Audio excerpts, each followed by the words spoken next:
Hi welcome to day news. నేను మీ Mahesh. Morning న్యూస్కి స్వాగతం. ఈరోజు తెలంగాణలో ప్రధాన పత్రికల్లో ఉన్నటి సమాచారాన్ని చూద్దాం. ఏ పత్రిక ఏ విధంగా తెలంగాణ సమాజానికి ముద్రించినది సందర్భంగా చూద్దాం. ముందుగా ఈనాడు పత్రిక చూసుకున్నట్టయితే స్వింగ్ లో కింగ్ ఎవరు, అమెరికా అధ్యక్ష ఎన్నికలకు మలుపు తిప్పిన 7 రాష్ట్రాలు, వాటిలో సౌరశక్తుల్లో ఓడుతున్న ట్రంప్ అరెస్.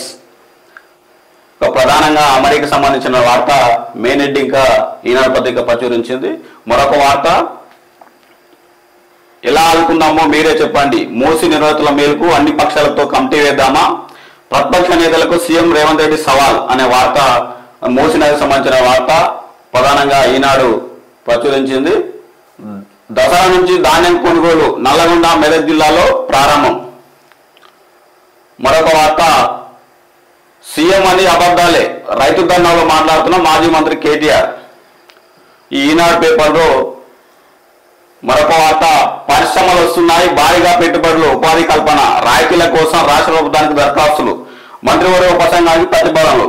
మరి ఇంకొకటి ప్రధానికి సంబంధించిన వార్త, మహారాష్ట్రలో బంజారా మ్యూజియం ప్రారంభం సందర్భంగా డంకా మోగిస్తున్న ప్రధాని మోదీ, కాంగ్రెస్ నడిపేది అర్బన్ నక్సర్లు అనే ప్రధానంగా మోదీ మాట్లాడుతున్న మాట ఈనాడు పత్రికలో ఉన్నది.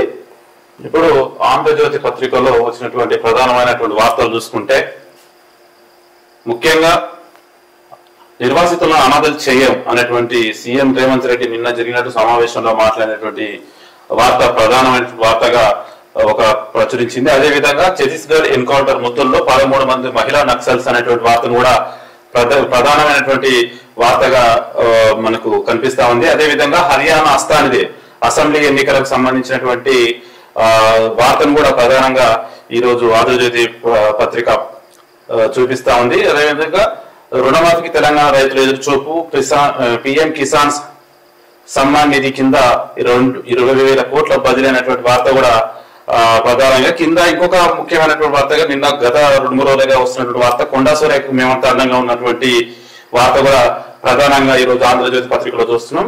అదేవిధంగా సాక్షిలో చూసుకున్నట్లయితే, సాక్షిలో ప్రధానంగా హర్యానాలో కాంగ్రెస్ బీజేపీ యాట్రిక్ కలలు కలలే అనే ప్రధానంగా జమ్మూకు హర్యానాకు సంబంధించిన కాంగ్రెస్ ఎలక్షన్ సంబంధించిన వార్త సాక్షి పేపర్ ముద్రించింది. అదేవిధంగా కాలకేయ ముఠాలా మారారు, రాష్ట్ర ప్రభుత్వం ఏ మంచి కార్యం చేపట్టినా అడ్డుపడుతున్నారు అనేది సీఎం రేవంత్ రెడ్డి. మరి ఎవరినంటారో చూద్దాం. అది హైదరాబాద్ చట్టబద్ధత అనేది ప్రధానంగా సాక్షి పేపర్లో ముద్రించడం జరిగింది. మరొక వార్త, మూసి బ్యూటీషియన్ కాదు ల్యూటీషియన్, రైతు రుణ కేసులోని లక్షల కోట్లతో మూసి ప్రాజెక్టా అనేది ప్రధానంగా నిన్న ధర్నాలో మాట్లాడుతున్న మంత్రి కేటీఆర్, మాజీ మంత్రి కేటీఆర్. మరొకటి, జానీ మాస్టర్ కు షాక్, నేషనల్ అవార్డు రద్దు అనేది ప్రధానంగా సాక్షి పేపర్లో ఉన్నది. మరి ఇందులో కూడా నిన్న జరిగినటువంటి ఎన్కౌంటర్ లో 1500 మంది జవాన్లు 48 గంటలు అనేది ప్రధానంగా సాక్షి పేపర్లో వేయడం జరిగింది. అదేవిధంగా నమస్తే తెలంగాణ పేపర్ను తీసుకున్నట్లయితే ప్రధానమైనటువంటి వార్తగా, ఏపీ దొంగ దెబ్బ, రహస్యంగా రాయలసీమ ఎత్తిపోతల పనులు అనేటువంటి వార్తను చాలా ప్రధానంగా మనకు నమస్తే తెలంగాణ పేపర్ చూపించినట్టుగా మనకు అనిపిస్తా ఉంది. ఢిల్లీకి డబ్బుల మూటకే మూసి అనేటువంటి వార్త నిన్న ఏదైతే కందుకూరులో జరిగినటువంటి సభలో రైతు ధర్నాలో కేటీఆర్ మాట్లాడిన వార్తను ప్రధానంగా నమస్తే తెలంగాణ పేపర్ వచ్చింది. బఫర్ జోన్ కు బుల్డోజర్ అనేటువంటి వార్త, మూసి పెదలపై మరో పిడుగు, స్పష్టత ఇచ్చిన సీఎం రేవంత్ రెడ్డి అనేటువంటి వార్తను కూడా ప్రధానంగా ఈ రోజు నమస్తే తెలంగాణ పేపర్ లో ప్రచురించింది. బోనస్ కి కొలతల కుర్రి అనేటువంటి వార్త, కొలత ప్రామాణికంగా సన్నాలకు బోనస్ అనేటువంటి వార్తను కూడా, రైతులకు సంబంధించినటువంటి వార్తను కూడా నమస్తే తెలంగాణ పేపరు ప్రధానంగా ప్రచురించింది. అదేవిధంగా దిశ డైలీలో చూసినట్లయితే, పేదలపై ప్రేమ ఉంటే మీ ఫామ్ హౌస్ భూములు ఇవ్వండి అనేది ప్రధానంగా దిశ పేపరు నిన్న ఏదైతే సీఎం రేవంత్ రెడ్డి మాట్లాడిన ప్రధాన వార్త వేయడం జరిగింది. మరొక వార్త, తెలంగాణలో రుణమాఫీ పేరుతో మోసం అనేది ప్రధాని మోదీ అనే వార్త సంబంధించిన వార్త ప్రధానంగా ఉంది. అదేవిధంగా అబద్ధాలు చెప్పడంలో కేటీఆర్ హరీష్ టాపర్స్ అనేది టీపీసీసీ అధ్యక్షుడు మహేష్ గౌడ్ మాట్లాడిన ప్రధానంగా వార్త ఉన్నది. మరొక వార్త, డిసెంబర్ 9న భూమి ఓపెన్ అనేది పొంగులేటి శ్రీనివాసులు గారు మాట్లాడినది వార్త ఉన్నది. ప్రధానంగా అన్ని వార్తాపత్రికల్లో చూసుకున్నట్లయితే ప్రధానమైనటువంటి వార్తగా 2 వార్తలు మాత్రమే కనిపిస్తా ఉన్నది. ఎలా అనుకుంటామో మీరే చెప్పండి అన్నటువంటి రేవంత్ రెడ్డి గారి మాట, అదే విధంగా సీఎం మాట్లాడుతున్నటువంటి మాటలని అబద్ధాలని నిన్న ఏదైతే కందుకూరులో జరిగినటువంటి రైతు ధర్నాకు సంబంధించినటువంటి ప్రధానమైన వార్తనే అన్ని ప్రధాన పత్రికలు కూడా ముఖ్యంగా ప్రచురించడం జరిగింది. దాంట్లో సంబంధించినటువంటి వార్తలు ఈ రోజు ఈనాడు పేపర్లో ఏమొచ్చిందో ఒకసారి దాన్ని చదివే ప్రయత్నం చేద్దాం. ప్రతిపక్ష నేతలకు సీఎం రేవంత్ రెడ్డి సవాల్. ఖాతాను గత పాలకులు పట్టించుకోలేదని ధ్వజం. రవీంద్ర భారత్లో ప్రభుత్వం ఆధ్వర్యంలో వెంకటస్వామి జయంత్యోత్సవం. మూసి పర్యాటక ప్రాంతంలో పేదలు ఎవరిని నిర్వాసితులు చేయబోమని ముఖ్యమంత్రి రేవంత్ రెడ్డి స్పష్టం చేశారు. ఎవరైనా రెచ్చగొట్టే ప్రయత్నం చేస్తే వారి మాటలు నమ్మవద్దని కోరారు. కేవలం తమ ఆస్తులు పామోదులు కాపాడడానికే వారి కొందరు అవకాశంగా వాడుకుంటారని తప్ప పేదల ప్రయోజనాల కోసం మూసి పర్యాటక ప్రాంతంలో ప్రజల కోసం ఏం చేద్దామనే ప్రయత్నం చూపించాలని ఈ సందర్భంగా రేవంత్ రెడ్డి నిన్న రవీంద్ర భారతిలో మాట్లాడిన సందర్భం ఉంది. మరి ఇంకొకటి, మూసి నిర్వాహకులను ఆదుకోవాల్సిన బాధ్యత ప్రభుత్వంపై ఉంది. అవసరమైతే మలక్పేటలోని రేస్ కోర్స్ ను, అంబర్పేటలోని పోలీస్ అకాడమీని ఊరు బయటకు తరలిద్దాం, అక్కడ పేదలందరికీ మంచి ఇల్లు కట్టిద్దామని ప్రధానంగా వార్త. ఇది హర్షించదగ్గ విషయమే లక్ష్మణ్. ఎందుకనంటే ఇప్పుడు ఈ ఒక్క స్టేట్మెంట్ తో అన్ని రాజకీయ పార్టీల యొక్క మాటలకి చెప్పబడి 100% చెక్ పడింది. ఎందుకంటే నిన్న మొన్నటి వరకు పేదలకు అన్యాయం చేస్తున్నది ప్రభుత్వం, మూసీ నది పరివాహ ప్రాంతాల్లో నిరుపేదల యొక్క ఇల్లు కూడా కొడతామనే మాటలు మాట్లాడినట్టు అన్ని ప్రధాన ప్రతిపక్ష పార్టీలన్నీ కూడా ఇదే వేసేస్తూ వస్తున్నాయి. కానీ ఒకటి గమనించాలి, ఎక్కడైనా సరే అక్కడ అన్యాయం అయిపోతురు, వాళ్ళ ఇళ్ళ జోలికి పోకూడదు. అక్కడ అన్యాయం అయిపోతురు, వాళ్ళ ఇళ్ళ జోలికి పోకూడదు. వాళ్ళు అక్కడనే ఉండేయాలి. ఎన్నో సంవత్సరాలుగా ఉంటున్న వాళ్ళని ఎట్లా తరలిస్తాం దానికి నిన్న రేవంత్ రెడ్డి గారు చెప్పినటువంటి మాట నిజంగా చాలా స్పష్టమైనటువంటి వైఖరిని తెలియజేసిండు. ఆయన చెప్పింది ఏంటంటే, ఒకవేళ అంటే గతంలో హైదరాబాద్ లో నదులు పారినప్పుడు మొత్తం వరదలు వచ్చి హైదరాబాద్ మొత్తం మునిగిపోతా ఉంటాయి. గత ప్రభుత్వం కూడా మూసీ నదిని ప్రక్షాళన చేస్తాం, మూసీ నదిని సుందరీకరణ చేస్తామని ప్రాజెక్టు పెట్టి మధ్యలో విరమించుకుంది. అంటే రేవంత్ రెడ్డిని ఈ విషయంలో ఒప్పుకోవాలి, కొంచెం మెచ్చుకోవచ్చు కూడా. ఎందుకంటే అదే చెప్తున్నా, రెండు విషయాలు. ఒకటి ఏంటంటే రాజకీయం కోసమో ఓట్ల కోసమో వెనుకాడగేయలేదు ఒకటి. రెండు, తను చాలా స్పష్టంగా మూసీ నదిని ఇట్లే వదిలేద్దామా బాగు చేద్దాం అన్నప్పుడు ఖచ్చితంగా కొన్ని లోపాలు, కొంతమంది బాధపడతారు, కొంతమంది కొంచెం మేలు జరుగుతుంది. లక్షల మందికి మేలు జరుగుతున్నప్పుడు కొంతమందికి అక్కడ సొంత ఇల్లు స్థలాలు పోయినప్పటికీ ఇక్కడ చూస్తే ఇక్కడ ఏది మలక్పేటలోని రేస్ కోర్స్ ను, అంబర్పేటలోని పోలీస్ అకాడమీ ఊరు బయటికి తరలిద్దాం. గతంలో మీకు గుర్తుందా, ఎక్కడంటే మనకు హైదరాబాద్ లో చెంపపేట నియర్ బై అనుకుంటా పండ్ల మార్కెట్ ఉండే, కొత్తపేట మార్కెట్ లో ఫ్రూట్ మార్కెట్ ఉండే. దాన్ని సిటీ అవుట్స్కర్ట్స్ తరలించి అక్కడ వేరే దానికి హాస్పిటల్ కడుతున్నారు. అట్లాగే ఏదైతే ముఖ్యమైనటువంటి పోలీస్ శాఖకు సంబంధించినటువంటి అకాడమీని ఇంకో దాన్ని కూడా బయటికి పంపించినా సరే మూసి నిర్వాసితులకు మంచి ఇల్లు కట్టిద్దాం అని మాట్లాడటం హైదరాబాద్ మీద హైడ్రా చేస్తున్నటువంటి పనులకి మరింత బలం చేకూర్చారు. రాష్ట్ర ప్రజల యొక్క మద్దతు కూడా ఇప్పుడు పేద ప్రజలు కూడా ఇప్పుడు నిలబడతారు. ఇది ఒక పాయింట్ ఆఫ్ వ్యూ. ఇప్పుడు ఇక ప్రతిపక్ష పార్టీలు ఏం మాట్లాడుతున్నాయో ఒకసారి చూడాలి. ఇక్కడే ఉంది, దానికి సంబంధించిన వార్త నెక్స్ట్ వస్తుంది, వాళ్ళు ఏం మాట్లాడుతారు అనేది. కానీ ఈ విషయంలో సీఎం రేవంత్ రెడ్డి తీసుకుంటున్నటువంటి నిర్ణయాన్ని ఖచ్చితంగా రక్షించాలి. ఎందుకంటే పేదలకు అన్యాయం అయిపోతున్నటువంటి పేదల్ని ఖచ్చితంగా ఆదుకుంటామని చెప్పి ప్రభుత్వం యొక్క లక్ష్యం. కానీ ఇంకొక విషయం మర్చిపోతున్నారు, అది కాంగ్రెస్ పార్టీ అయినా ఇంకొక పార్టీ అయినా ఎవరైతే అధికారంలో ఉంటారో వారికి అధికారంలో ఉన్నటువంటి వాళ్ళకు అధికారులు తొత్తులుగా పనిచేస్తున్నారు. ఇప్పుడు వాళ్ళకు ఖచ్చితంగా వాళ్ళకు కూడా శిక్ష ఉండాలి. ఎందుకంటే వ్యవస్థ నడవాలంటే నిజాయితీపరంగా ఉండాలి. ఈ లాస్ట్ టైం చూసినాం హైదరాబాద్ లో ఒక్క ఇంటికి కానీ పర్మిషన్ ఇవ్వడానికి ఒక మున్సిపాలిటీ అధికారి కూడా పోలేదు. మరి అటువంటి అధికారులను పెట్టుకొని చెరువులలో ఏమంటారు, చెరువులలో కట్టుకోవడానికి రీసెంట్ కనీసం 10-20 ఏళ్ల కింద వచ్చిన పర్మిషన్ అప్పుడు వదిలేస్తే ఈ లాస్ట్ 5-10 ఏళ్ళు ఉన్న వాళ్ళైనా సరే ఖచ్చితంగా వాళ్ళకు తగిన శిక్ష పడాలి, నిర్వాసితులకు న్యాయం చేయాలి. హైదరాబాద్ మూసీ నదిని యొక్క రేవంత్ రెడ్డి గారిని మెచ్చుకోవాల్సిందే, అధికారులను కూడా చేస్తే ఇంకా బాగుంటది అనేది నాదొక మా దీని సంస్థ ద్వారా ఒక విన్నపం. అదేవిధంగా ఇక రెండో ముఖ్యమైన వార్త చూస్తే ఇది ఇప్పుడు దీంట్లో వీళ్ళు ఏం మాట్లాడారనేది కూడా వస్తుంది చూడండి. రైతు ధర్నాలో మాట్లాడుతున్న మాజీ మంత్రి కేటీఆర్, చిత్రంలో అంజయ్ యాదవ్ అనేది నిన్న ధర్నాలో మాట్లాడారని, సీఎం అన్ని అబద్ధాలే మాట్లాడతాడని నిన్న మాజీ మంత్రి కేటీఆర్ మాట్లాడారు. 100% రుణమాఫీ అవాస్తవం, ఢిల్లీ మూటలకు పంపించడానికి మూసి ప్రక్షాళన, ఆయనపై పరువు నష్టం దావా వేస్తా, కందుకూరు రైతులు కేసీఆర్. డిసెంబర్ 9న సంతకం చేసి 2 లక్షల పంట రుణమాఫీ చేశానన్న హామీలతో అధికారంలోకి వచ్చిన రేవంత్ సర్కార్ రైతులతో పాటు అన్ని వర్గాలను మోసం చేస్తుందని నిన్న ధర్నా కార్యక్రమంలో మాజీ మంత్రి కేటీఆర్ మాట్లాడుతుండ్రు. ఇక్కడ చూసినావా లక్ష్మణ్, ఒకసారి 100% రుణమాఫీ అవాస్తవని మాట్లాడారు. ఢిల్లీకి మూటలు పంపడానికే మూసి ప్రక్షాళన అనేది. అంటే ఇప్పుడు అంటే అప్పటికి ఇన్ఫర్మేషన్ పోయింటది. ఎందుకంటే మూసి నిర్వాసితులకు పక్కా ఇల్లు కట్టిస్తాం, ఈ పైన రెండు స్టేట్మెంట్ వచ్చినాయి బట్టే ఇక ఇప్పుడు దాన్ని మళ్ళీ ఏదో ఒకటి ఎత్తుకోవాలి. కాబట్టి నిన్నమదాగా మూసి నదుల నిర్వాసన పేరు మీద ధర్నాలు చేసినటువంటి మన ప్రతిపక్ష పార్టీలు ఈ రోజు వెంటనే మూసీ నది ప్రక్షాళనను ఢిల్లీకి డబ్బులు పంపించడానికి మాత్రం ఈ ప్రోగ్రామ్ అని స్కీమ్ తీసుకొచ్చిన విధంగా మాట్లాడటం నిజంగా రాజకీయ నాయకుల యొక్క అందుకే నిన్న ఏమంటారు రేవంత్ రెడ్డి మాటల్లో కూడా ఒక విషయం చాలా స్పష్టంగా ఏం చెప్పినాడంటే, ఇవి కూల్చేసాం ఓకే, మీ పేర్ల మీద ఉన్న ఫామ్ హౌస్లు కూల్చడానికి మీరు సిద్ధమా? దాని గురించి మాట్లాడారు కదా. అంటే ఇప్పుడు ఇంకా ఉన్నాయి కదా, ఎవరు ఉన్నాయి కదా టిఆర్ఎస్ నాయకులు, కేటీఆర్ ఉంది, హరీష్ రావు ఉన్నాయి, ఫామ్ హౌస్లు కాలేజీలు కూడా ఉన్నట్టున్నాయి కదా, అన్నా యూనివర్సిటీ ఉంది, మల్లాన్ యూనివర్సిటీ ఉంది. ఇవన్నీ కూడా పోతాయేమని చెప్పేసి నిన్న మన మూసీ నది నిర్వాసుల పేరు అడ్డం పెట్టుకుంటే ఈ రోజు మూసీ నది ప్రక్షాళనని డబ్బులు మరి కేసీఆర్ రేవంత్ రెడ్డి గారు చాలా స్పష్టంగా చర్చించుకుందాం రా అంటున్నాడు. అందరం కలిసి కమిటీ వేసుకుందాం, మీరు రండి, నేను వస్తాను, డిప్యూటీ సీఎం వస్తాడు, అదే విధంగా హరీష్ రావు లేకపోతే కేటీఆర్ లేకపోతే ఇంకా బీజేపీ నాయకులు కూడా ఆహ్వానిస్తా ఉన్నాడు. ఇది ఒక హైదరాబాద్ ని ఇప్పటికే ప్రపంచ స్థాయిలో గుర్తింపు కొన్న హైదరాబాద్ ని ఇంకొంచెం బెటర్ గా చేసుకున్నామనే ప్రయత్నంలో ఒక పని జరుగుతున్నప్పుడు ఖచ్చితంగా ఏ ప్రతిపక్ష పార్టీ అయినా సహకరించాలి. అంతేగాని ప్రతిదాన్ని రాజకీయం చేసి చూడడం అనేది కరెక్ట్ కాదు. అదేవిధంగా లాస్ట్ వార్త కూడా ఒకసారి మనం దాన్ని చూడాల్సిన అవసరం ఉంది.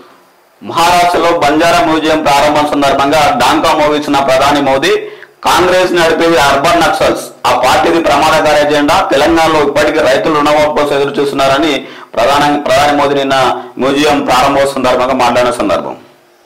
కాదు అంటే నేను ఒక విషయం నాకు అర్థం కాదు. అసలు అర్బన్ నక్సల్స్ అంటే కరెక్ట్ ఎక్స్ప్లెనేషన్ ఎవరైనా ఇవ్వాలి. బీజేపీ నాయకులు ఇవ్వాలి. ఎందుకనంటే ఎవరు అంటున్నావు నక్సల్స్ అని? నిన్న కొంతమంది ఎన్కౌంటర్ లో చనిపోయారు, వాళ్ళు నక్సల్సే. అర్బన్ నక్సల్స్ అంటే మీనింగ్ ఈ ఉద్దేశం ఏంటంటే తుపాకులు పట్టుకొని ప్రజలకు అన్యాయం చేస్తూ తిరుగుతున్న మీనింగ్ గా వీళ్ళు మాట్లాడుతూ ఉన్నారు. ఒక దేశ ప్రధాని స్థాయిలో ఉండి అర్బన్ నక్సల్స్ ఇట్లా మాట్లాడుతున్నాడంటే ఇప్పుడు ఆయనను ప్రధాని అనాలనా లేకపోతే రాజకీయ నాయకుడు అనాలనా? ప్రధాని అంటే రాజకీయ నాయకుడు ఒకసారి ప్రధాని అయిన తర్వాత నీకు రాజకీయ హోదా పక్కకు పెట్టి నేను గౌరవిస్తా ప్రతి ఒక్కరు. కానీ మీరే రాజకీయాల గురించి ఇంత ఈ రకంగా మాట్లాడడం అనేది కరెక్ట్ కాదు.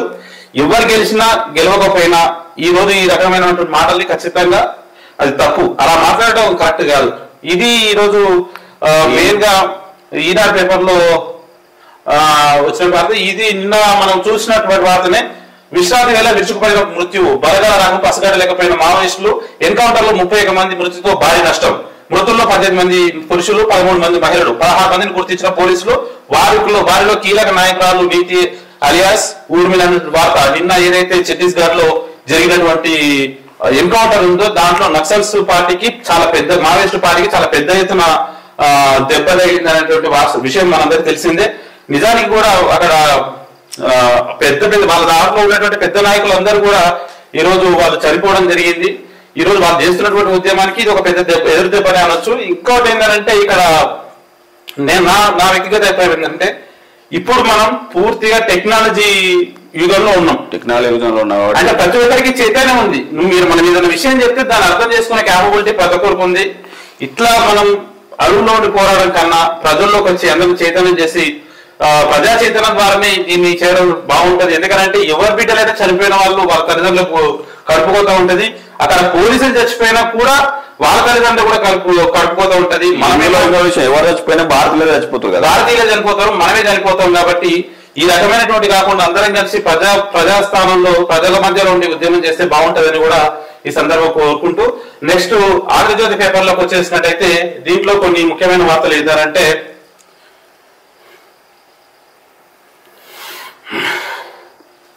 దీంట్లో కూడా ప్రధానంగా నిరసితుల గురించి ఉంది, మూసి ప్రక్షాళన గురించే ఉంది. మరొకటి హర్యానా ఆస్థానిది అనేది ప్రధానంగా ఉంది. మరి నిన్న చూసినట్టు ఎన్కౌంటర్ గురించి కూడా ఆంధ్రజ్యోతిలో వచ్చింది, క్లియర్ గా ఇచ్చారు. అయితే ఇప్పుడు ఆన్లైన్ బెట్టింగ్ గురించి కూడా ఒక వార్త. కుటుంబాన్ని బలిగొన్న ఆన్లైన్ బెట్టింగ్. రూపాయల లక్షల్లో అప్పులు చేసిన కొడుకు, పొలం అమ్మి 5 లక్షలు తీర్చిన తండ్రి, మిగిలిన 7 లక్షల స్థలం తాకట్టు పెట్టి 6 లక్షలు కొడుకు ఖాతాలో ఈ డబ్బుతో పాటు మరో 7 లక్షలు అప్పు చేసి బెట్టింగ్ లో పోగొట్టిన కొడుకు తీర్చే మార్గం లేక ఒత్తిళ్లు తట్టుకోలేక తల్లిదండ్రులు కొడుకు ఆత్మహత్య. నిజామాబాద్ జిల్లాలో ఘటన. ఎంత మందిరవే, ఎంత మంది చచ్చిపోతారు నిజంగా. బెట్టింగ్ ప్రమోషన్ చేసే వాళ్ళను ఫస్ట్ వాళ్ళని బొక్కలే. వాళ్ళ మీద క్రిమినల్ యాక్ట్ కింద ఆల్రెడీ చట్టాలు ఉన్నాయి. అయినా కూడా కొంతమంది చూస్తాం కదా యూట్యూబ్ లో చూస్తే, మీకు యూట్యూబ్ కానీ ఇన్స్టాగ్రామ్ కానీ ఇన్ఫ్లుయెన్స్ ఉన్నారు కదా యూట్యూబ్, వాళ్ళు పొద్దున్న లేస్తే కూడా మొత్తం బెట్టింగ్ ప్రమోషన్ చేస్తారు. వాళ్ళ పైన ఎందుకు చర్యలు తీసుకుంటలేదు? మీరు ఉండాలి. ఆ బెట్టింగ్ యాప్ ప్రమోట్ చేసేవాడు ఆడు మాట్లాడు, అని పేరు డబ్బులు పంచుతాడు చూడు, అని పేరు హర్షసాయి. ఒక ఆటలో మాట్లాడుతూ ఇంటర్వ్యూలో చూసినా వాడు ఏమంటాడంటే, నేను ఒక చిన్న 20 సెకండ్స్ యాడ్ చేసి 40 లక్షలు తీసుకొని పేద ప్రజలకి 20 నీ దగ్గర ఉంటే, లేకపోతే కష్టపడి సంపాదించి, లేకపోతే యూట్యూబ్ నీ వ్యూవర్షిప్ బట్టి వచ్చిందని నేను ఎవరు బెట్టింగ్ యాప్ ప్రమోట్ చేసి ఇవ్వని నేను ఎవరన్నా అడిగిందా? ఆడే కాదు, ఏ యూట్యూబర్ అయినా ఎవరన్నా మీరు గివ్ అవేలు అంటే అలా దాన్ని సబ్స్క్రైబ్ చేసి చూసి సెలెక్ట్ చేసి ఇస్తారంట. మీరేమో డబ్బు తీసుకొని ఊడేమో ₹1,00,00,000 తీసుకుంటారు. అని పేరు ఏం పేరు ఉంటది, సన్నీ యాదవ్ భయా సన్నీ యాదవ్ అనుకుంటా. వాడేమో 3 floors ఇల్లు కట్టిండు, వాడు బెట్టింగ్ యాప్లు చేస్తాడు. చూడరే ఒకసారి ఇట్లాంటి చూడు, సిగ్గు తెచ్చుకో.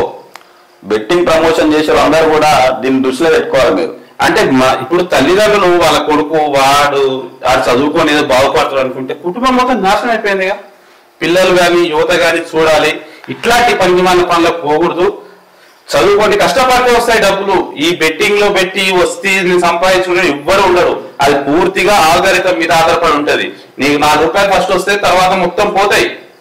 ఏది నీకు అదేమన్నా కూర్చొని కనీసం ఫేస్ టు ఫేస్ ఆడినా గేమ్ ఆడినా కానీ వస్తేమో పోకుంటుందేమో, కానీ దీంట్లో మాత్రం ఖచ్చితంగా వచ్చే హోప్ అయితే అస్సలు ఉండదు. దయచేసి ఇట్లాంటి దానికి దిగి ప్రాణాల మీద తెచ్చుకోవద్దు, కుటుంబాలు ఛిద్రం చేసుకోకూడదు. హర్యానా అస్థానిదే. అసెంబ్లీ ఎన్నికల్లో కాంగ్రెస్ కు మెజారిటీ, అన్ని ఎగ్జిట్ పోల్ లో సంపూర్ణ ఆధిక్యం. జమ్మూ కాశ్మీర్ లో అంగు, బీజేపీకి 27. ఎన్సీ కాంగ్రెస్ కూటమి వైపే మొగ్గు. 8 రెండు రాష్ట్రాల్లో ఓట్ల లెక్కింపు. హర్యానాలో 61% పోలింగ్ జరిగింది. గత ఎన్నికల కంటే 7% తక్కువ. హర్యానాలో జునాల్లో ఓటు వేసిన అనంతరం తల్లితో కాంగ్రెస్ అభ్యర్థి మాజీ రెజ్లర్ వినేష్ పోగట్. ఈమెది మనం మాట్లాడిన విషయమే లక్ష్మణ్. తుట్టిలో మనకు బంగారు పథకం కోల్పోయింది, 2 kgs దానివల్ల. అయినా కూడా ధైర్యంగా ఈ రోజు మళ్ళీ ఈ రకంగా రావడం అనేది నిజంగా వాళ్ళ ఫ్యామిలీకి సంబంధించిన ఒకటి మూవీ కూడా వచ్చింది కదా దంగల్. అది కూడా అంటే అది ఎగ్జాక్ట్లీ లేకపోయినా కానీ చాలా కొంచెం కంఫర్ట్ గా వాళ్ళకి పడ్డ కష్టాన్ని అంతా కూడా చూపించింది. అయితే ఇక్కడ ముఖ్యంగా చూస్తే అసెంబ్లీ ఎన్నికల్లో కాంగ్రెస్ కి మెజారిటీ, అన్ని ఎగ్జిట్ పోల్స్ లో సంపూర్ణ ఆధిక్యం అనేటువంటి వార్త చాలా ప్రధానంగా కనిపిస్తుంది హర్యానాలో. మిగిలిన పేపర్లో కూడా ఈ విషయం చర్చించుకొచ్చింది. ఎందుకంటే ఈ రోజు మొన్న జరిగినటువంటి పార్లమెంట్ ఎలక్షన్స్ లో మనకు కాంగ్రెస్ పార్టీకి వన్ సైడెడ్ గా 90 సీట్లు మాత్రమే ఎంపీ సీట్లు రావడం జరిగింది. మిగిలిన మొత్తం కూడా అత్యధికంగా బీజేపీ. అయినా కూడా ఒక రాష్ట్రం పూర్తిగా కాంగ్రెస్ కి అనుకూలంగా ఎన్నికల్లో గెలవబోతుందని చెప్పేసి అన్ని ఎగ్జిట్ పోల్స్ ఇవ్వడం అనేది నిజంగా అక్కడ కొంత ప్రజల్లో వచ్చినటువంటి మార్పు కనిపిస్తుంది చాలా స్పష్టంగా. ఈ రకంగా పోతే రానున్న రోజుల్లో మళ్ళీ ఒకసారి కాంగ్రెస్ పార్టీ దేశం మొత్తం కూడా మళ్ళీ అధికారంలోకి వచ్చే అవకాశాలు ఉంటాయి. ఎవరు వస్తారని కాదు, ఎవరు వచ్చినా ఒకటి మాత్రం పేద ప్రజలకి లేకపోతే అక్కడ ఉన్నటువంటి ప్రజా సమస్యల మీద స్పందించి కష్టపడి పనిచేస్తేనే మీరు అధికారంలోకి వస్తారా రాలేదు. కానీ నాలుగు భవిష్యత్ తరాలు నలుగురు బాగుపడతారు, భవిష్యత్ తరాలు బాగుపడతాయి. కాబట్టి ఆ రకమైనటువంటి ఆలోచన చేయాలి. ఎవరు గెలిచినా గెలవకపోయినా. అంటే కొంతమంది కొన్నిసార్లు చూసినాం కేంద్రంలో ఉన్నటువంటి పార్టీ అది రాష్ట్రంలో అధికారం రాకపోతే ఆ రాష్ట్రానికి నిధులు కొంచెం తగ్గించడం ఇట్లాంటివి కూడా జరుగుతూ ఉంటాయి. దయచేసి అట్లాంటివి జరగకుండా ఎవరు అధికారంలోకి వచ్చినా కూడా ఒకే రకమైనటువంటి చూపు ఉండాలని కూడా కోరుకుంటూ, అదేవిధంగా నేను దీంట్లో కూడా ఛత్తీస్గఢ్ ఎన్కౌంటర్ మృతుల్లో 13 మంది మహిళా నక్సల్స్ అనేటువంటి వార్తని ప్రధానమైనటువంటి వార్తగా వేయడం జరిగింది. ఇక్కడ రుణమాఫీకి తెలంగాణ రైతులు ఎదురుచూపులు, కాంగ్రెస్ హామీలు బూటకం. కర్ణాటకలో ఆ పార్టీ సర్కారు సాగు ప్రాజెక్టులు ఆపేసింది. ప్రధాని మోదీ ఆరోపణలు. పలు రాష్ట్రాల్లో మహారాష్ట్రలో పలు ప్రాజెక్టుల ప్రారంభం.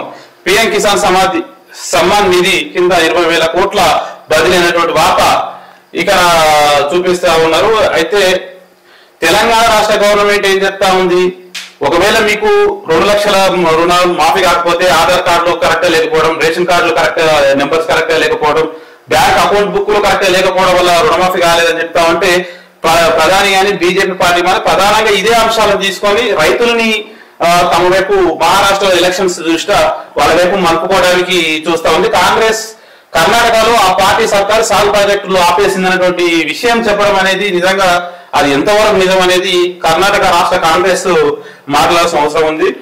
ఇంకొకటి మనం దాదాపు 3-4 రోజులు చూసిన వార్త, కొండా సురేఖకు మేమంతా అన్నగా వ్యాఖ్యల్ని వెనుకకు తీసుకున్న తర్వాత కూడా ఆమెపై దాడి ఎందుకు, ఈ అంశంతో ఇంటర్తో ముగిస్తే మంచిది మంత్రి పొన్నం ప్రభాకర్.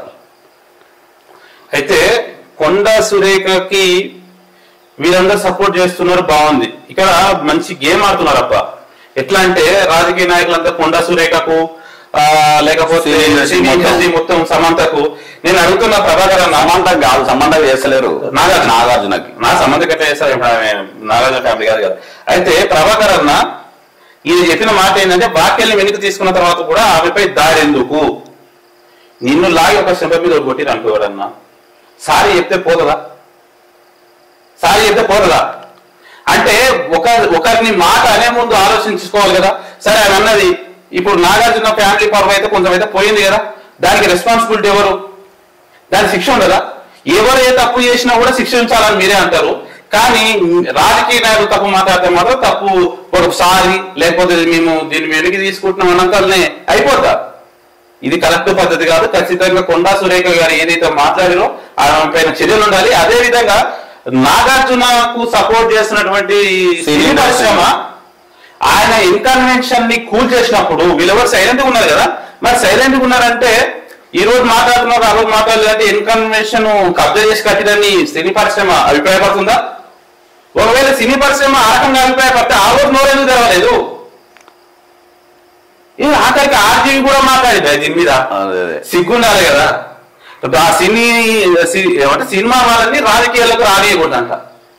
మీ సినిమా వాళ్ళు మాత్రం రాజకీయ నాయకుల ఫోటోలు పెట్టి రాజకీయ సినిమాలే తీస్తాడు. అవును, రాజకీయ సినిమా. అది ఇది రక్త చరిత్ర కాదు. అమ్మరాజ్యంలో కడపారెడ్లు అనేటువంటి మూవీలో చంద్రబాబు నాయుడు ఫుల్ సెటప్ చేసి పవన్ కళ్యాణ్ సెటప్ చేసి ఆయన పేరు అంబటి రాంబాబు ఆయన చేయొచ్చు, ఏది ఏ రకంగానే వాడుకోవచ్చు. మళ్ళీ ఈ సినిమాలో అయితే రెండోది ఏంటంటే పవన్ కళ్యాణ్ మొన్న పార్టీ పెట్టి ఈరోజు అధికారంలో డిప్యూటీ సీఎం ఉన్నాడు. ఆయన రాజకీయ పార్టీ పెడితే మీలో అందరూ ఆయన మద్దతుగా నిలబడు. చాలా జబర్దస్త్ వాళ్ళు కూడా అందరినీ విమర్శలు చేసిరు. వైఎస్ఆర్సీపీకి సినీ ప్రాంతంలో కూడా సపోర్ట్ చేశారు. మీరు రాజకీయాలు చేయొచ్చు, ఇంకోటి చేయొచ్చు, రాజకీయ నాయకులు మీ గురించి మాట్లాడకూడదు. ఎవరైతే నాగార్జునకు సపోర్ట్ చేస్తూ మాట్లాడుతున్నటువంటి సినీ పరిశ్రమ పెద్దలు ఎవరైతే ఉన్నారో మీరు ఎవరైతే కొండా సురేఖ మాటలు ఖండిస్తున్నారో మేము కూడా ఖండిస్తున్నాం, బరాబర్ ఖండిస్తున్నాం. బట్ మీకు మాకు తేలేందంటే ఇన్కన్వెన్షన్ కబ్జా ఏదైతే ఉందో దాని మీద కూడా మీరు మాట్లాడాలి.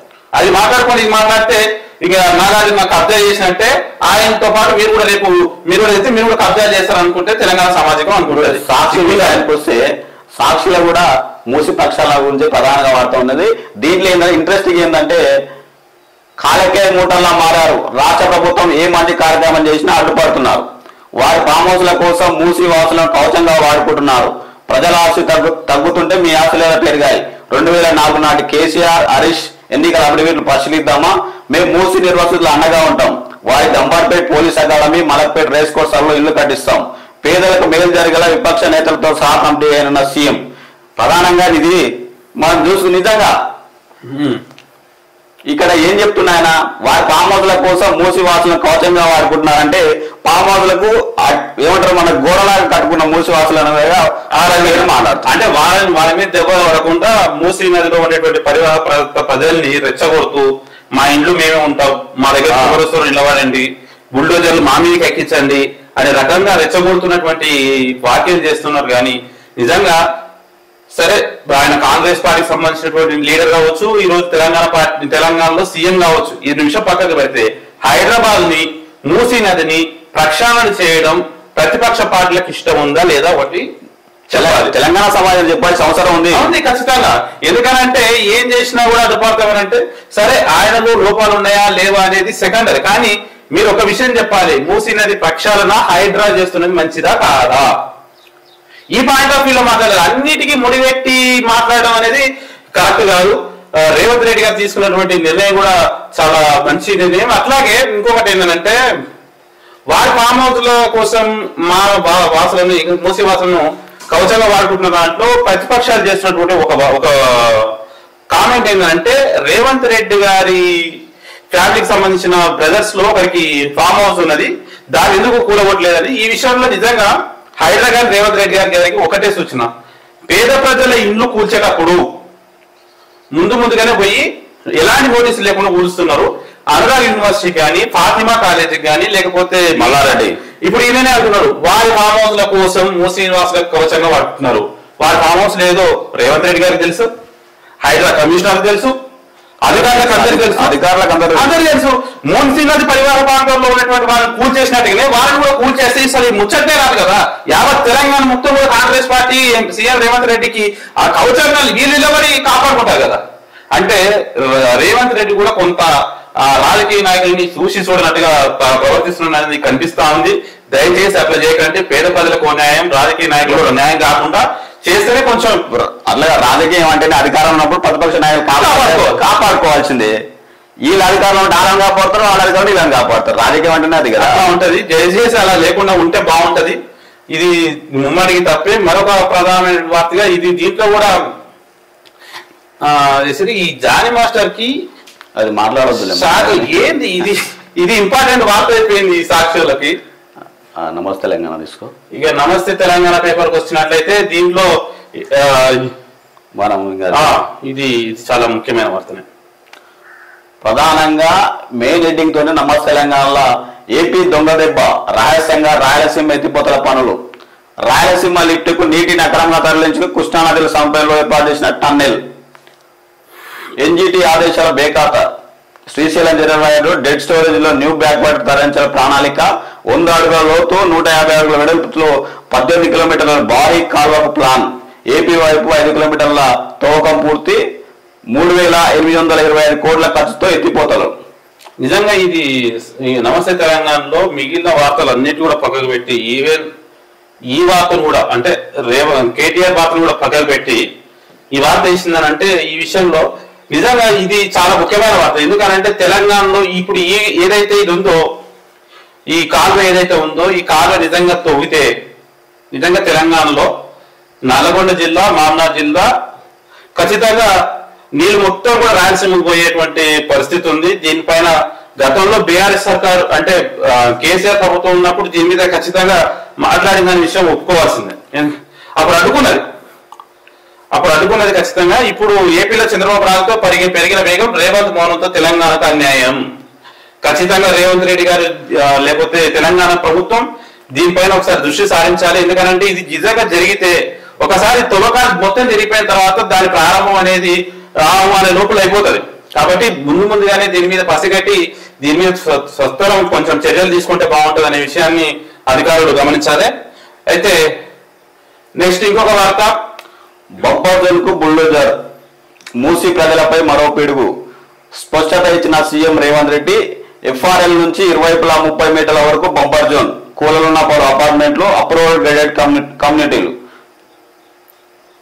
కుల్లా మూసీ పరివాహక ప్రాంత ప్రజలకు భవిష్యత్తు తేలిపోయింది. ఇప్పటిదాకా కేవలం రివర్ బెడ్ ఇండ్ల కూల్చివేతనే కాస్త కూస ఊపిరి పీల్చుకుంటున్న పరివాహక ప్రాంత ప్రజలపై సాక్షాత్తు సీఎం రేవంత్ రెడ్డి మరో పిడుగు వేశారు. రివర్ బెడ్ ఎఫ్ఆర్ఎల్ కాదు, ఏకంగా బఫర్ జోన్ దాకా విస్తరణ చేపట్టడం ప్రకటించారు. 2 రోజుల వ్యవధిలో 2 పర్యాల దీనిపై స్పష్టత ఇచ్చారు. మూసీకి 2 వైపులా బఫర్ జోన్ దాకా ఉన్న నిర్మాణం తొలగిస్తారని అధికారికంగా చెప్పారు.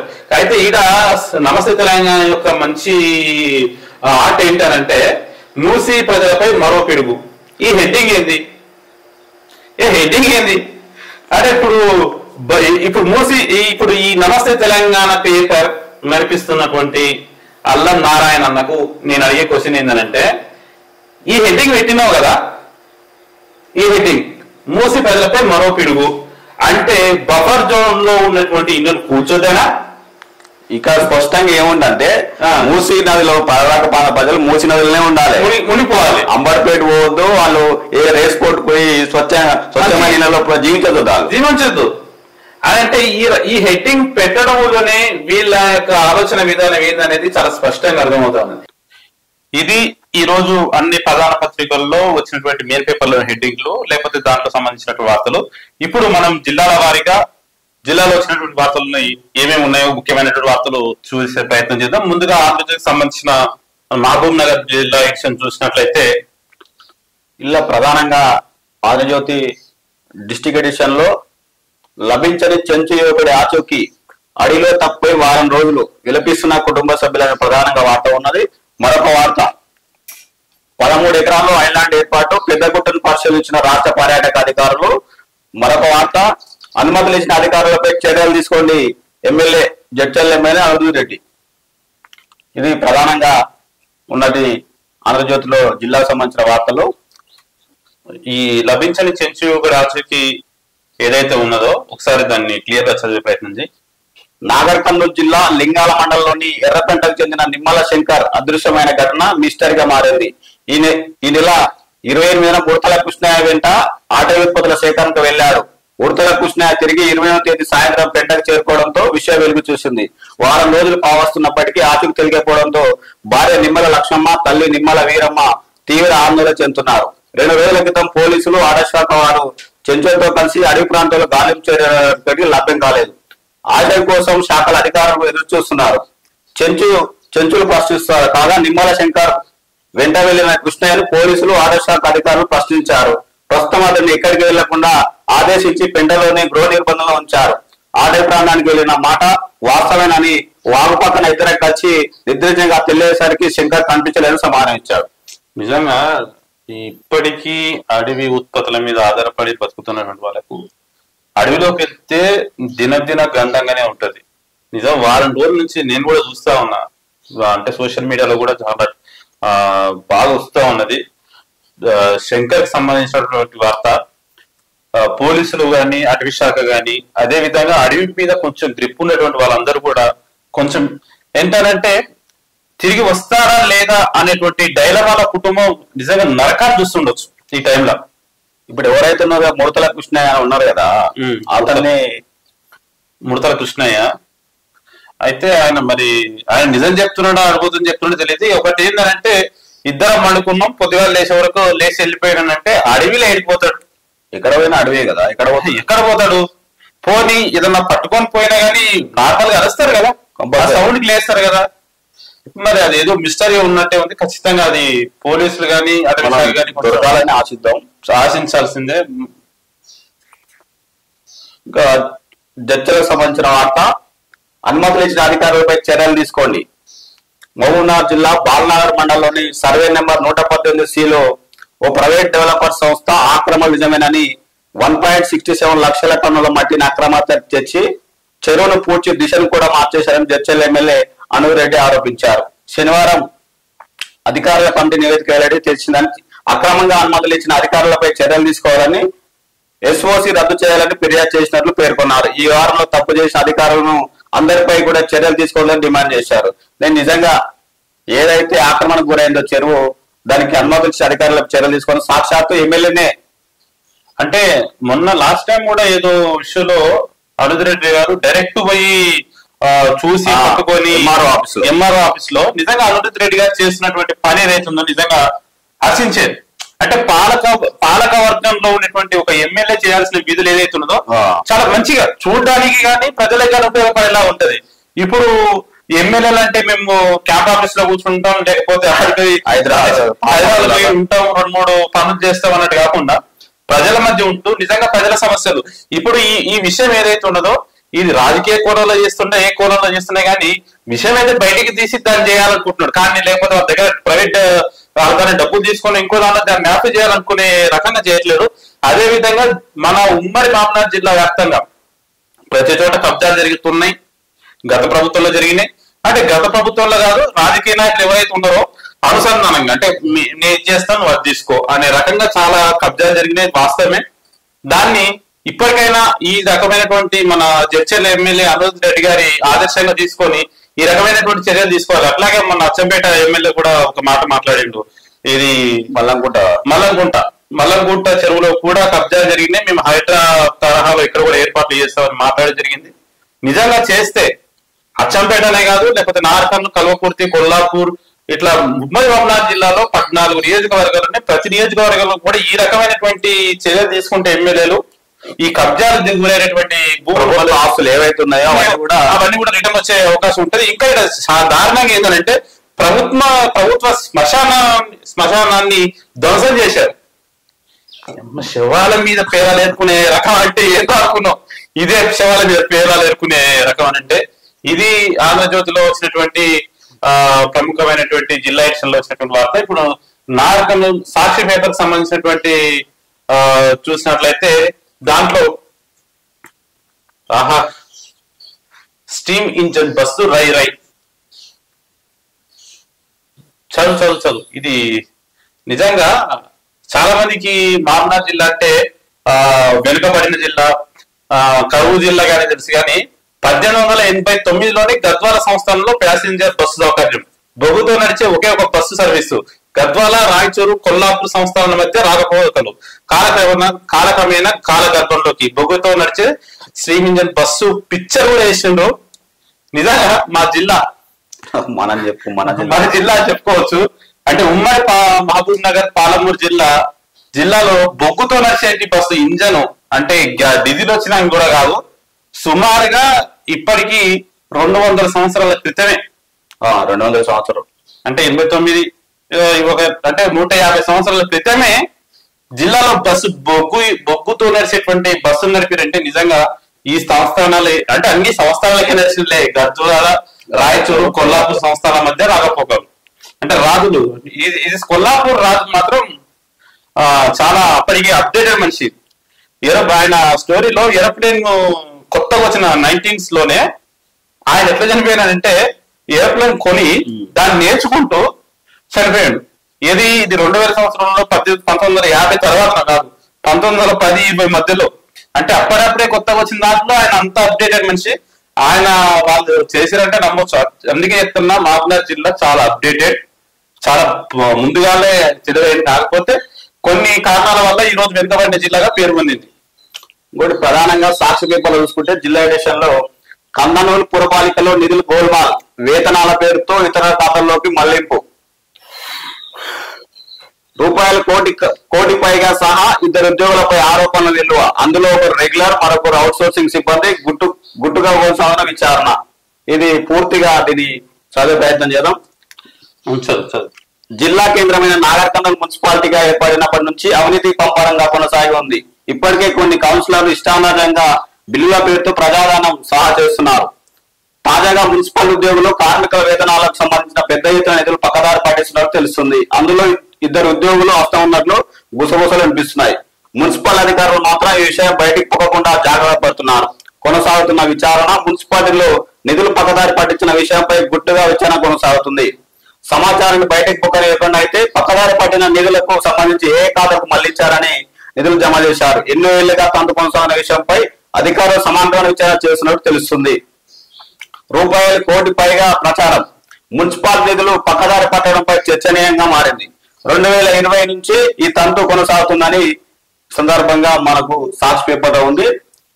2 ఉద్యోగులు సూత్రధారులు. ప్రధానంగా మున్సిపాలిటీలో నిధులు గోల్మాల్ సంబంధించిన ఓ రెగ్యులర్ ఉద్యోగి, మరో అవుట్సోర్సింగ్ ఉద్యోగి మాత్రం 2 కలిసి 1 కోటి రూపాయలు పక్కదారి పట్టించిన.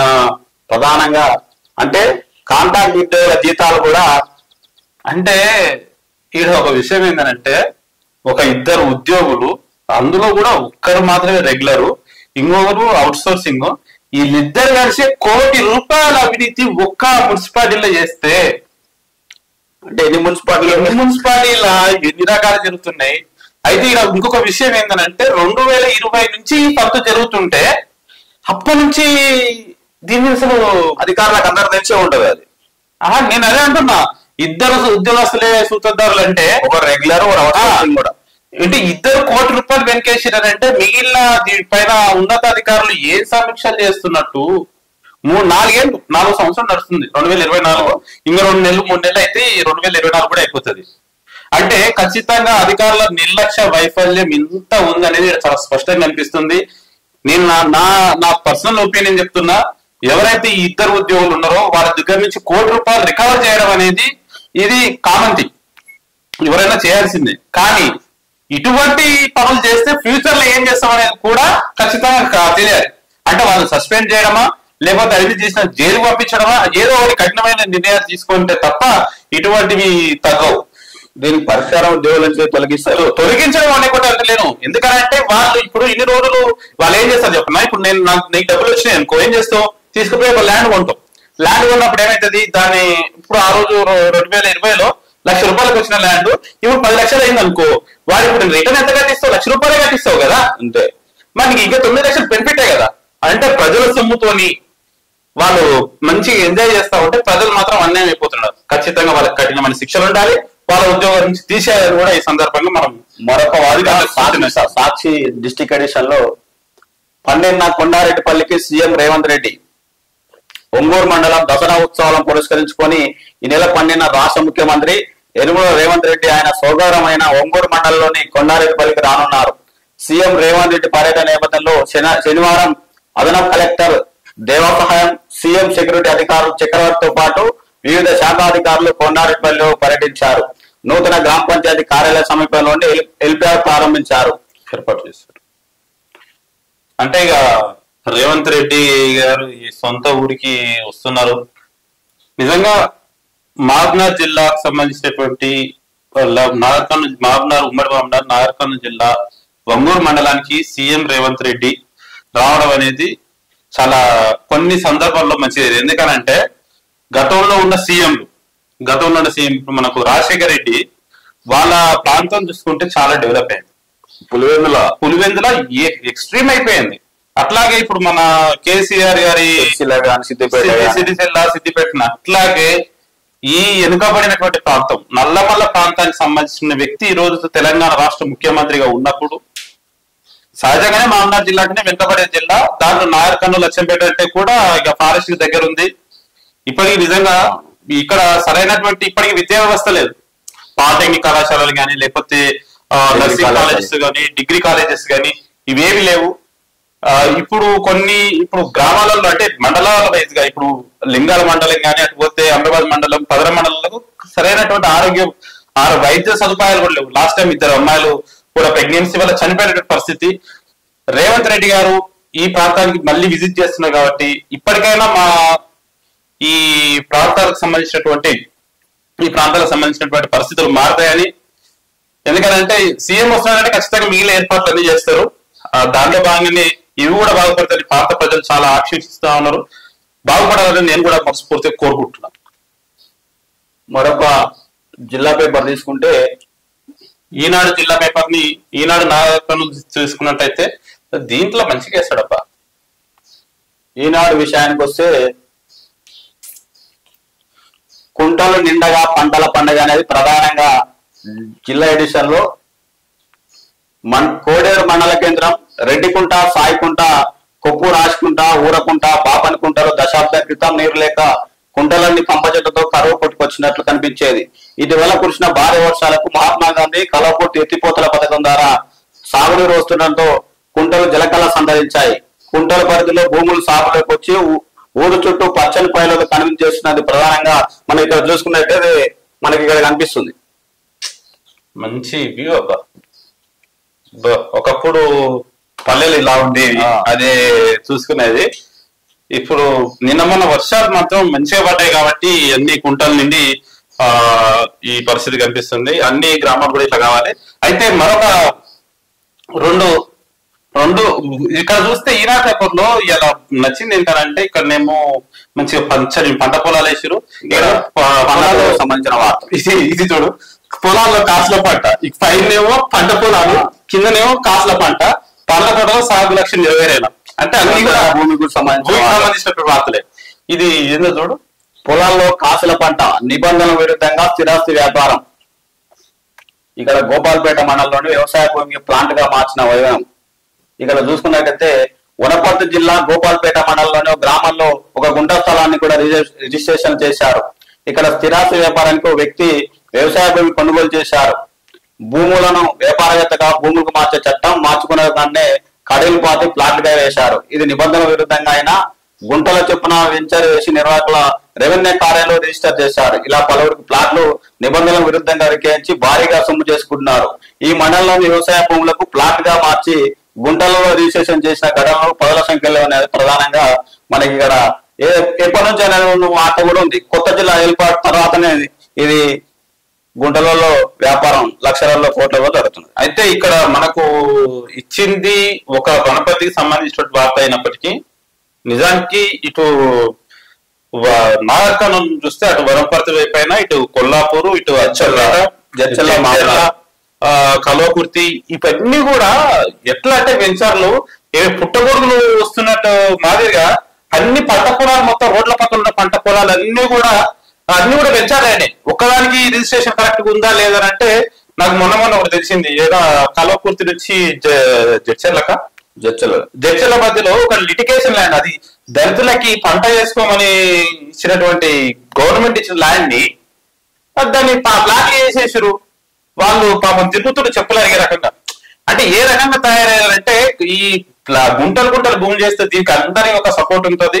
ఆర్డీఓ కానీ ఎంఆర్ఓ కానీ, ముఖ్యంగా ఎంఆర్ఓ కదా, వీళ్ళందరూ అండదండలతోనే చేస్తా ఉన్నారు. అధికారులు కలెక్టర్ గారు మరింత దీన్ని శ్రద్ధ పెట్టాలి. ఇక్కడనే కాదు, ఉమ్మడి మామనాథ్ జిల్లా ముఖ్యంగా నాగర్కర్నూలు జిల్లా మీద ఫోకస్ పెడితే ఇట్లాంటి బోగస్ వెంచర్లు అనేవి చాలా వరకు బయటపడతాయి. వీళ్ళన్నిటి మీద ఖచ్చితంగా కఠినమైన చర్యలు తీసుకోవాలి. ఎందుకంటే వెంచర్లు వేసుకోవడం, వాళ్ళు వ్యాపారం చేసుకుంటే తప్పు లేదు. దాని మీద నిబంధనలు ఉన్నాయి. పంట పొలాన్ని మళ్ళీ ప్లాట్లుగా కన్వర్ట్ చేసుకోవడం చట్టాలు ఉన్నాయి. అలా చేయకపోవడం వల్ల తెలంగాణ ప్రభుత్వానికి రావాల్సినటువంటి ఆదాయం ఏదైతే దానికి గడిపడుతుంది భారీగా. అది ఒకసారి ఖచ్చితంగా ప్రతి ఒక్కరు కూడా చూసుకోవాలి. మరొక వార్త, పండ్ల తోటల సాగు లక్ష్యం నెరవేరన. బిజినెపల్లి డిమాండ్ తగ్గ ఉత్పత్తి లేకపోవడంతో పండ్ల ధరలు సామాన్యులకు భారంగా మారాయి. సమస్యను అధిగమించి పండ్ల తోటల సాగును పెంచేందుకు ప్రభుత్వం చర్యలు చేపట్టినా క్షేత్రస్థాయిలో లక్ష్యం నెరవేరడం లేదు. నీటి వనరులు, తోటల సాగుకు అనుకూలమైన నేలలు ఉన్న చోట ఉపాధి హామీ పథకంలో పండ్ల తోటల పెంపకానికి చేపట్టాలని నిర్ణయించారు. జిల్లాల వారీగా సాగు లక్ష్యాన్ని నిర్దేశించి అధికారులు చొరవ చూపి రైతులకు విస్తృత అవగాహన కల్పించే విధంగా పథక ప్రయోజనం నెరవేరింది. గుంతలు తీసి మొక్కలు నాటిస్తున్న నిర్వహణ బాధ్యత ప్రభుత్వమే చేస్తుంది. 2024 1000 ఎకరాల సాగు లక్ష్యం. నాగర్కర్నూలు జిల్లా వ్యాప్తంగా 2024 సంవత్సరంలో 1000 ఎకరాల సాగు లక్ష్యం నిర్దేశించారు. అధికారుల నిర్లక్ష్యంతో ఇప్పటి వరకు కేవలం 154 ఎకరాల్లో మాత్రమే మామిడి, నిమ్మ, కొబ్బరి వంటి పండ్ల మొక్కలు నాటడం పూర్తి చేశారు. లక్ష్యాన్ని పూర్తి చేసేందుకు అనువైన స్థలాన్ని గుర్తించారు. ఇక్కడ విషయం ఏంటంటే అమ్రాబాద్ సంబంధించిన ఫోటో ఉంది. ఇక్కడ జంగమరెడ్డిపల్లి నాటిన మామిడి మొక్కలు మా గ్రామానికి సంబంధించిన మీ గ్రామానికి సంబంధించింది. మా గ్రామంలో మామిడి మొక్కలు నాటిన ప్రధానంగా వార్త ఈనాడులో ప్రచురించింది. అయితే విషయం ఏంటనంటే మహేష్, ఇక్కడ చూడండి, జాబ్ కార్డు కలిగిన చిన్న సన్నకారు రైతుల అవకాశాన్ని సద్వినియోగం చేసుకోవాలి. మొక్కల కొనుగోలు నుంచి నిర్వహణ ఖర్చు ప్రభుత్వమే భరిస్తుంది. రైతులు తోటల పెంపకానికి ముందుకు వస్తే మంజూరు చేస్తాం. లక్ష్యాన్ని త్వరలో పూర్తి చేస్తాం. ఓబ్లేసు డిఆర్డిఓ. నేనేమంటున్నానంటే ఈ రోజు ప్రతి విలేజ్ కి అగ్రికల్చర్ ఆఫీసర్ ఉంటాడు, మండలానికి ఉంటాడు. వీళ్ళందరూ కూడా ఏం చేయాలంటే ఎంపీడీఓలు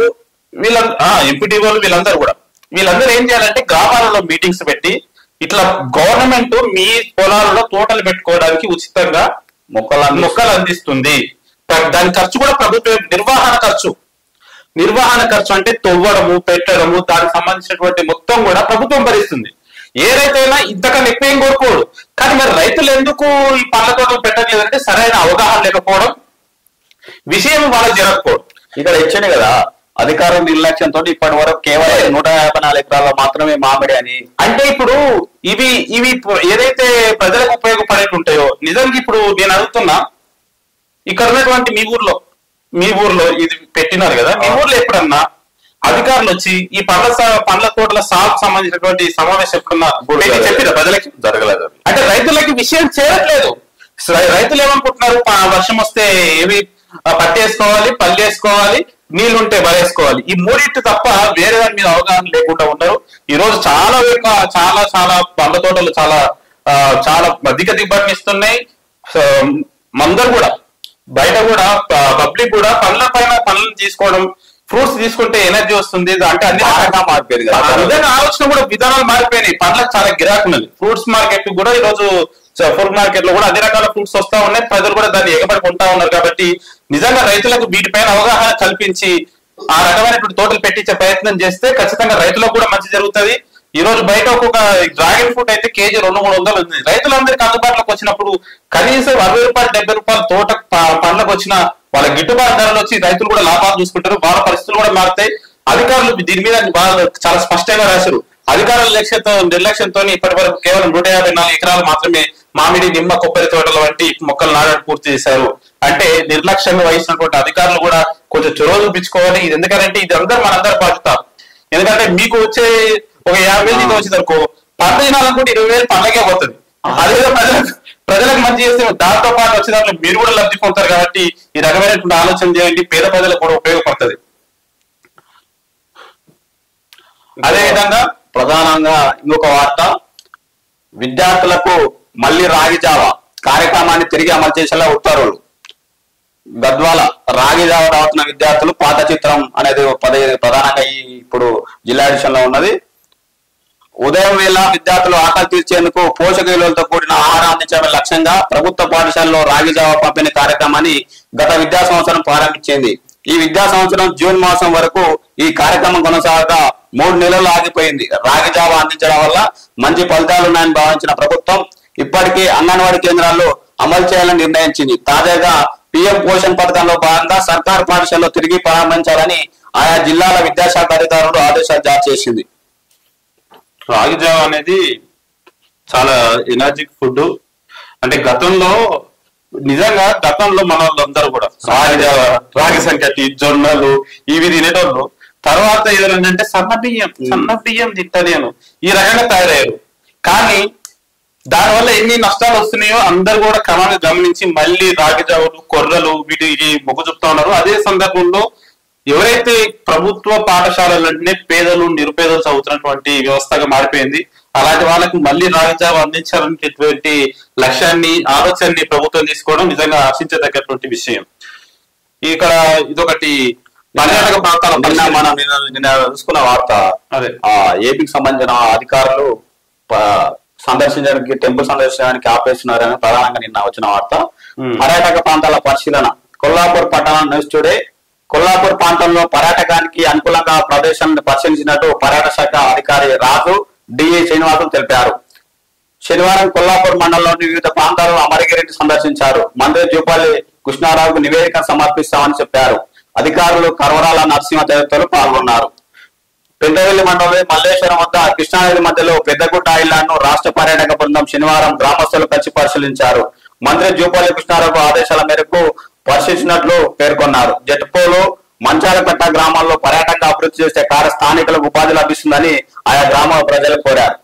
అదేవిధంగా మరొక వార్త, పర్యాటక ప్రాంతాల పరిశీలన.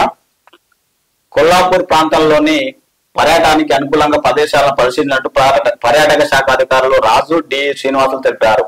శనివారం కొల్లాపూర్ మండలంలోని వివిధ ప్రాంతాలను అమరగిరి సందర్శించారు. మంత్రి జూపల్లి కృష్ణారావుకు నివేదిక సమర్పిస్తామని చెప్పారు.